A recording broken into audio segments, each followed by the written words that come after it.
Akhbirni anil Islam. Ituro mo sa akin kung ano ang Islam.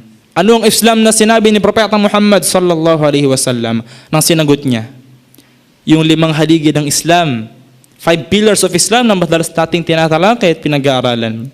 Ang shahada, ang sala, ang zakah, ang saum, pag-aayuno, at ang hajj.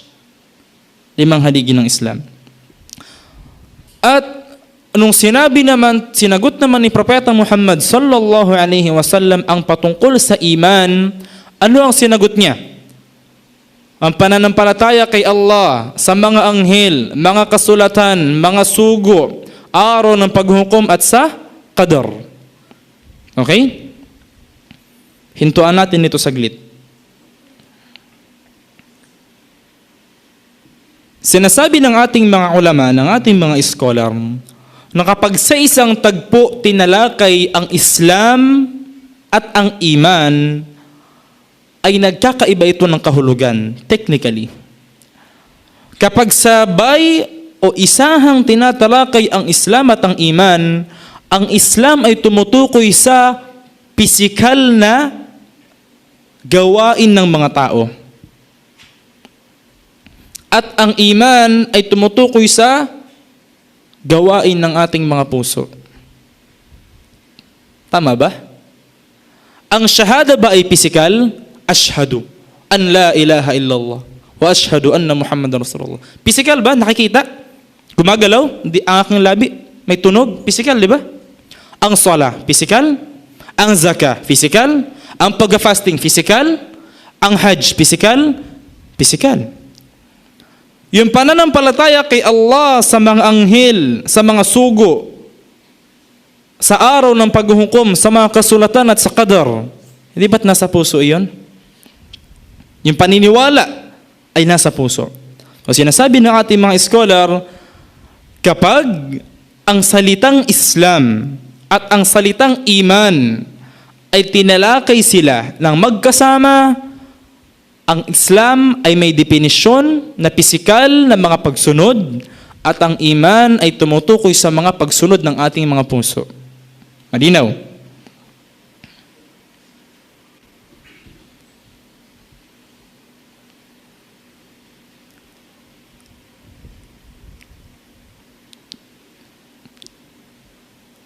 Ikatlo, lang tinanong ni Jibril, akhbirni anil ihsan. Ituro mo sa akin ang ihsan. Minsan, sa English, tinatranslate ang ihsan na excellence. Kasi yung sinasabi natin, yung mga level ng pananampalataya, yung maratib, yung mga antas ng pananampalataya, dito pinaliwanag sa hadith na ito. At yun ang dapat nating maunawaan.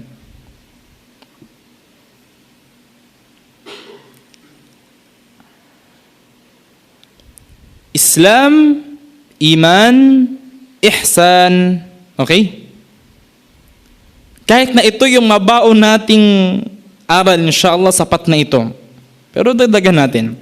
Ang Islam, sabi natin, kapag ito ay tinatalakay, isang topic itong tinatalakay ni Jibril at ni Propeta Muhammad sallallahu alaihi wasallam nung tagpong iyon.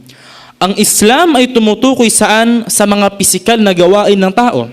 Tama? Ang iman ay tumutukoy naman sa paniniwala, mga gawain ng ating puso. Okay? At ang ihsan ay tumutukoy naman sa higit na pagpapataas o pagpapainam ng mga gawaing ito. Ano ang sagot ni Propeta Muhammad sallallahu alaihi wasallam? Ang ihsan, may gawain yung puso, iman yun. May gawain yung katawan, Islam yun. Ang ihsan, an ta'budallaha ka'annaka tarah. Yung pagsunod mo na pisikal at pagsunod ng iyong puso, ay gawin mong parang napakalapit ni Allah na para mo siyang nakikita. Hindi ba't mas mainam yun? فَإِنْ لَمْ تَكُنْ تَرَاهُ فَإِنَّهُ يَرَاكَ. Subalit kung hindi naman na para mo siya nakikita, ay marapat mong alaman na nakikita ka ni Allah. Na ang gawain ng puso mo, gawain ng katawan mo, ay isinasaalang-alang mong alam mong si Allah subhanahu wa ta'ala ay nakatingin, nakamasid, at alam ang iyong mga ginagawa. Nakuha natin. Isa-isahin natin ulit. Magbigay tayo ng halimbawa. Maaari ba, medyo maaalog ang mga utak natin ha, pero inshallah matututo naman tayo. Okay lang. Okay lang maalog ang utak natin kasi matututo naman tayo. Mahirap yung maalog ang utak natin, wala tayong natutunan. Okay. Sinabi natin ha, ang Islam sa ganitong tagpo ay tumutukoy sa pisikal na pagsunod. Ang iman, gawain ng puso. Hindi naman nakakita yon. Internal naman. At yung ihsan, pagpapainam ng dalawang ito. Okay. Sabihin natin, ang isang tao ay nagsyahada. Ashhadu an la ilaha illallah wa ashhadu anna Muhammadar Rasulullah. Siya ay yumakap sa Islam. Okay? Physical Islam yun, di ba? Nangangahulugan ba na ang taong nagsyahada ay naniniwala na agad ng ganap sa qadar? O pwedeng hindi pa? Ha? Ang ihsan mas mataas. Iman, Islam. Okay? Mag-imagine tayo. Islam, pisikal na pagsunod. Iman, pagsunod na ng puso. Sumasangayon na yung puso. Ihsan, pagpapainan ng dalawang nasa ibaba. Islam, pisikal, iman, puso, ihsan. Ang sabi ko, ang binigay kong halimbawa, kapag ang isang tao ay nagsyahada, yumakap sa Islam. Islam yun, di ba? Literal, pisikal, nagsyahada. Nandito na siya. Kahulugan ba nito na naniniwala na agad siya sa qadar o maaaring hindi pa? Pero sumuko na siya. Nakuha natin?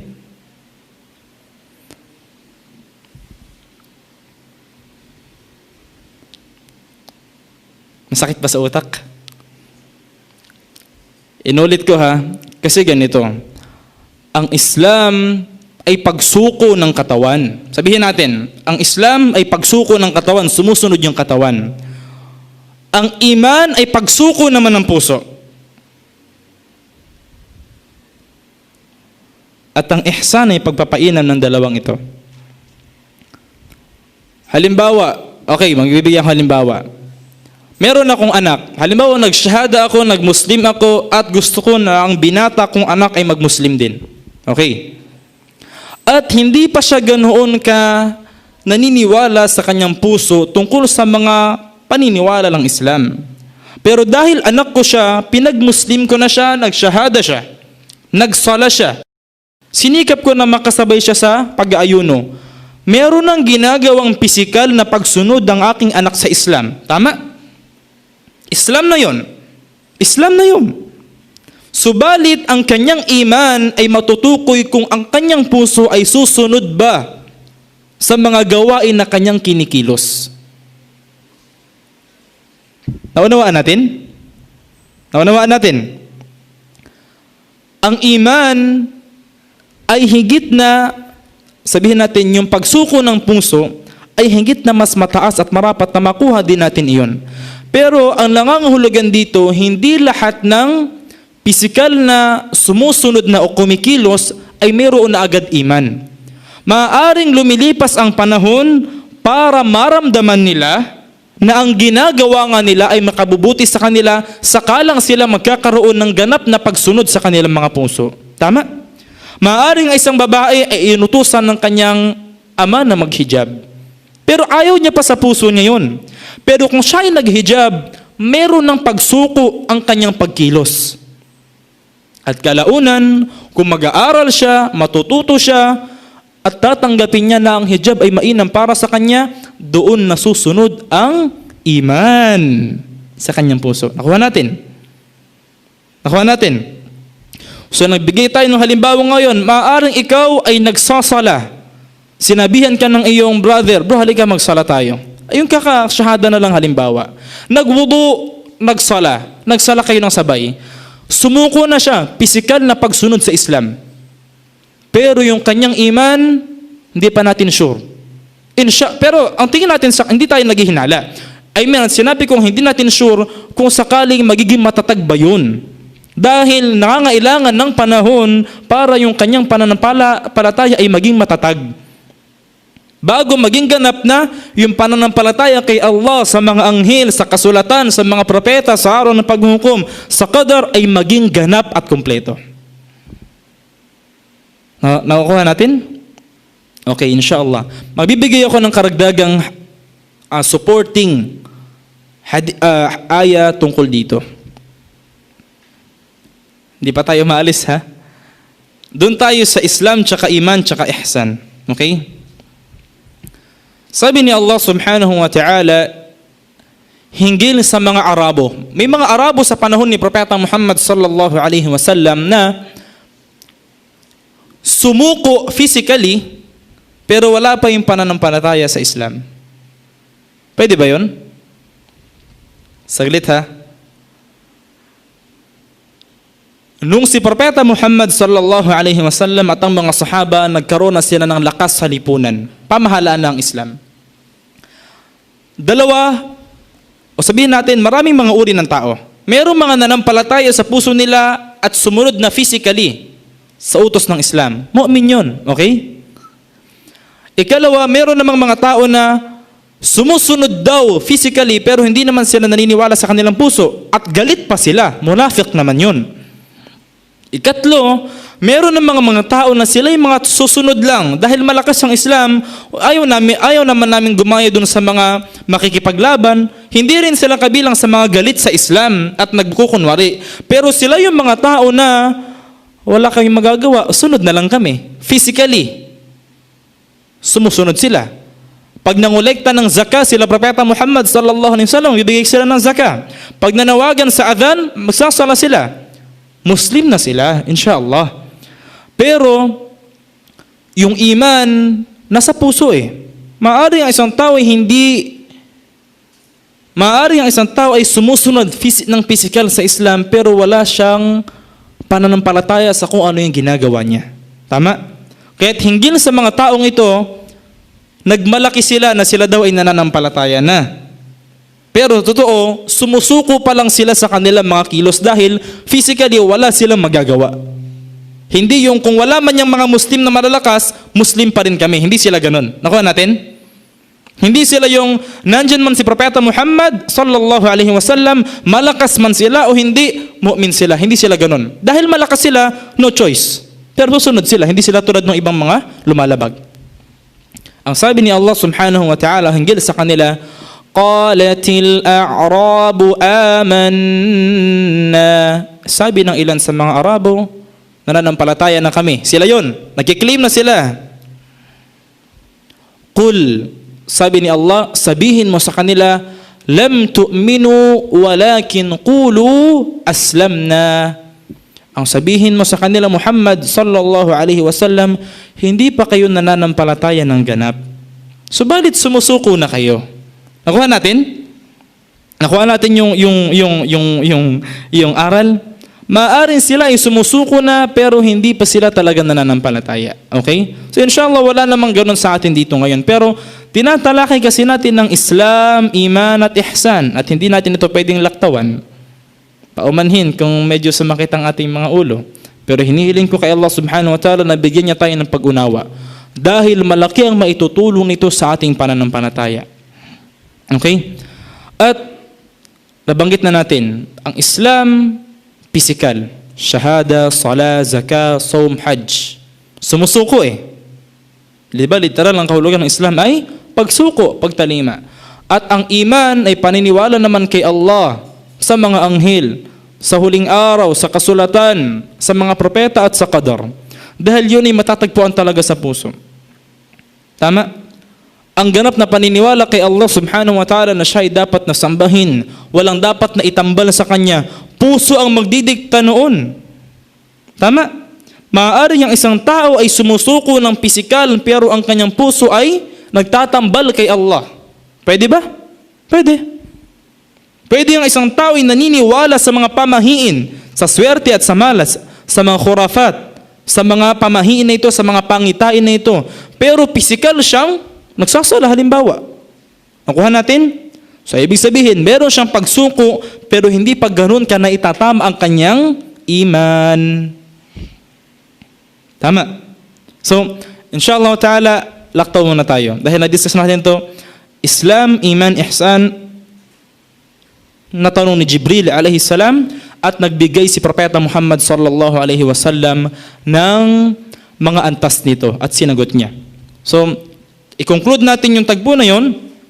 Nung sinagot ni Propeta Muhammad ang tanong tungkol sa Islam, ang mga sagot niya ay patungkol sa pagsuko na pisikal ng ating mga kilos at ng ating mga gawain.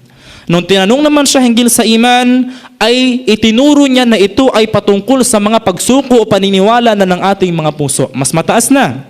At ang ihsan ay ang pagpapainam ng ating pagsamba kay Allah subhanahu wa ta'ala na para natin siya nakikita o kung hindi naman ay nakikita niya tayo palagi. Ganon tayo sumunod sa Kanya.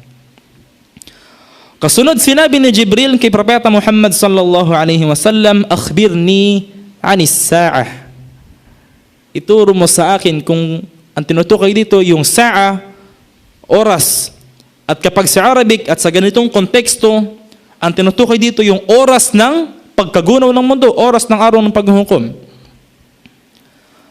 Anong sagot ni Propeta Muhammad sallallahu alaihi wasallam? Qala mal mas'ulu anha bi'a'lama min as-sa'il.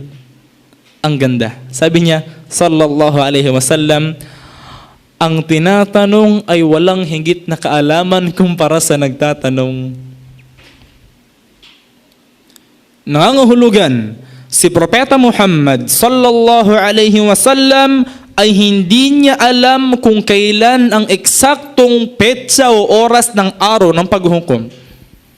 Hindi ito kawalan ng karangalan kay Propeta Muhammad sallallahu alaihi wasallam.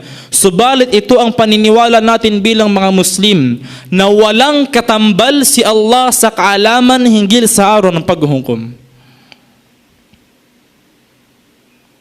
Bago dumating yung 20th century, mayroong mga propesiya yung iba't ibang pastor. Sa taong 2000, magugunaw ang mundo. Kaya may mga ilan sa mga kasamahan natin sa probinsya, kapitbahay natin, kamag-anak natin, di na nagpatuloy ng kanilang pag-aaral, ng kanilang mga negosyo. Wala na. Bakit? 2000, gunaw mundo. Naalala ko nung high school ba? Tumaganap naman yung pananaw na 2012, nagugunaw ang mundo. Tama? Binasin nila sa isang kalendaryo ng mga pagano. Buhay pa rin tayo ngayon na. Ano na? 2016, mag-2017, Gregorian calendar kasi yan. Pero, tingnan natin. Meron tayong pamantayan sa Islam na kahit si Propeta Muhammad sallallahu alaihi wasallam hindi nga niya alam kung kailan darating ang araw ng paghuhukom. Mas magaling pa ba yung pastor? Mas magaling pa ba yung ministro? Mas magaling pa ba yung pari? At ang mas malala dito, may mga imam, ustad, maulana, sheikh, na nagsasabing ganitong panahon darating ang araw ng paghuhukom. A'udhu billah. Wala na sa hanay ng mga kuffar. Hanay na ng mga Muslim. Nagkukhutba, nagle-lecture, nakapag-aral, at sasabihin, bukas, makalawa, darating ang araw ng paghuhukom. Sa ganitong panahon, si Dajjal darating na. May petsa ka? Hindi tayo nagbibiro dito. Ang pag-aangkin ng ghaib. Pag sinabing ghaib, kaalaman na si Allah lang nakakaalam. Tama? Kaya kinumpara natin si Propeta Muhammad sallallahu alaihi wasallam. Siya na yung pinakamarangal sa lahat ng tao. Kung hindi niya alam ang araw ng paghuhukom, sino ang sheikh, ang ustad, ang maulana, ang imam na magpapakilala at magsasabing sa eksaktong ganitong petsa, ganitong araw, ganitong taon, magugunaw ang mundo? Kung si Propeta Muhammad sallallahu alaihi wasallam, ang sagot niya kay Jibril, ang nagtatanong ay walang higit na kaalaman kumpara sa nagtatanong. Ang ganda ng sagot niya. Bakit? Si Jibril ay kinikilala na pinakamainam sa mga anghel. At si Propeta Muhammad ay kinikilala sallallahu alaihi wasallam na pinakamainam sa mga tao. Ang pinakamainam sa anghel na si Jibril at ang pinakamainam sa tao na si Propeta Muhammad ay walang alam kung kailan ang eksaktong pagdating ng araw ng paghuhukom. At si Israfil, alayhi salam, ang anghel na itinalaga ni Allah subhanahu wa ta'ala para hipan ng trumpeta. Alam natin ito, na sa araw ng paghukom ay mayroong pag-ihip ng trumpeta. Dalawa ito. Ang unang pag-ihip ni Israfil sa trumpeta ay pagkagunaw at pagkawasak ng lahat ng nilalang. At ikalawang pag-ihip niya ay muling pagkabuhay na ng mga nilalang. At sinabi ni Propeta Muhammad sallallahu alaihi wasallam na si Israfil, ang anghel na ito, ay nakahawak na sa trumpeta at nakatingala at nakaantabay palagi kung kailan darating ang utos ni Allah para hipan ang trumpeta. Ibig sabihin, mismong si Israfil, abang lang siya ng abang at hindi niya alam kung kailan darating ang araw ng paghukom. Kapag mayroong nagsabi na ito ang araw ng paghukom, subhanallah, ang mga basic na paniniwala natin bilang Muslim ang kanilang nilalabag. At wala dapat para sa atin yung pag-aalinlangan o kaunting pagbibigay ng tsansa sa kanila na baka tumama sila eh. Baka sabihin ng Muslim, meron dumating 2017, magugunaw ang mundo. Baka ang isang Muslim, hindi naman siya niniwala, pero nag-ready na siya. Hindi ganun ang paniniwala natin. Kaya nga nung si Propeta Muhammad sallallahu alaihi wasallam, tinanong din siya ng isang Arab. Sabi sa kanya, Ya Rasulullah, mata as-sa'a? Kailan po ang araw ng paghukom, ang oras na ito? Ang sagot ni Propeta Muhammad sallallahu alaihi wasallam, ma a'datta laha. Ano naman ang inihanda mo para dito? Tama, di ba? Kung malalaman natin ang eksaktong araw ng paghukom, ano? Ang tanong, ano bang inihanda natin? At tunay na awa ni Allah para sa mga nananampalataya na ikinubli niya yun. Dahil baka kung sinabi ni Allah na bukas ang araw ng paghukom, hanggang mamaya magkakasala tayo. Mamaya insyaAllah pag lumipas na yung araw, doon tayo magtatawba. Tama? Awa ni Allah subhanahu wa ta'ala para sa atin. At ang pamantayan natin dito, na kinuha nating aral, walang ibang nakakaalam ng araw ng paghukom, si Jibril o si Propeta Muhammad sallallahu alaihi wasallam. Si Israfil hindi rin, bagkus si Allah subhanahu wa ta'ala, at wala siyang katambal dito. Bagkus naging mahigpit yung ating mga ulama nang sinabi nila, sino man ang magsabi hinggil sa kinabukasan, nanguhula sa future, yan, sa araw ng paghukom, at nag-aangkin siya ng kaalaman dyan, siya ay kafir. Dahil si Allah lang ang nakakaalam ng hinaharap.